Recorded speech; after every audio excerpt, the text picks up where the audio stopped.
kutakuwa na tukio kubwa la kuadhimisha kilele cha siku ya punda duniani. Na siku hii ya punda duniani ambao sasa sisi kitaifa tumeamua kuifanya mkoani Dodoma katika halmashauri ya wilaya ya Chemba, kama nilivyokwisha kusema hapo awali, kwenye kijiji cha Chambaro. Siku ya punda duniani imekuwa na historia ndefu, lakini pia tu inamhusu mnyama mwenyewe. Punda amekuwepo zaidi ya miaka 2000 kabla hata ya Kristo. Amekuwa akitumika katika jamii mbalimbali, si tu za Kitanzania, hata jamii nyingine zozote duniani kule. Nafikiri hata Wakristo wanaweza wakakumbuka kwenye vitabu, hata Yesu Kristo wakati anakwenda Yerusalemu aliwahi kumtumia huyu mnyama punda. Kwa maana hiyo sasa, kumbe wakati teknolojia zote hizi zilipokuwa hazipo, punda amekuwepo na amekuwa akitumiwa na viongozi, amekuwa akitumiwa na watu mashuhuri na maarufu katika swala zima la usafirishaji. Lakini ukiangalia sasa kwa nafasi hiyo, toka mnyama punda huyo amekuwepo, amekuwa tuna changamoto moja, hajawahi kupewa uzito stahiki ambao mnyama huyu angestahili.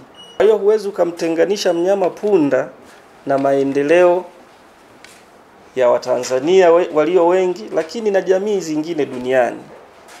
Sasa kwa sababu hizo sasa ambazo mnyama huyu amekuwa akitelekezwa, hapewi matibabu, hapewi ule umuhimu wa kutosha, na baadaye zilikuja hapa katikati zikaibuka biashara nyingi zilizokuwa zikimhusu punda, hasa ngozi, biashara ya ngozi ya punda pamoja na nyama yake kwenye mataifa mengi hasa ya Asia, yalianza kutishia uwezo au yalianza kutishia uhai wa huyu mnyama, na baadaye alikuwa anaelekea kutoweka. Maadhimisho haya ya siku ya punda duniani, kama nilivyokuwa nimesema, hapa nchini tulianza mwaka 2018 baada ya hizi harakati kuwa zimeanza.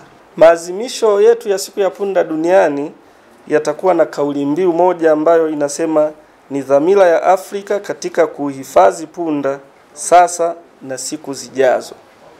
Dhamira ya Afrika katika kuhifadhi punda sasa na siku zijazo.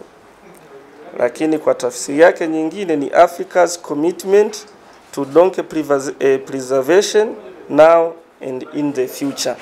Kesho na kesho kutwa tukutane Chambalo katika wilaya ya Chemba, ambako ndiko tutakapoadhimisha sherehe hizi za kumwenzi punda na mchango wake kwa jamii.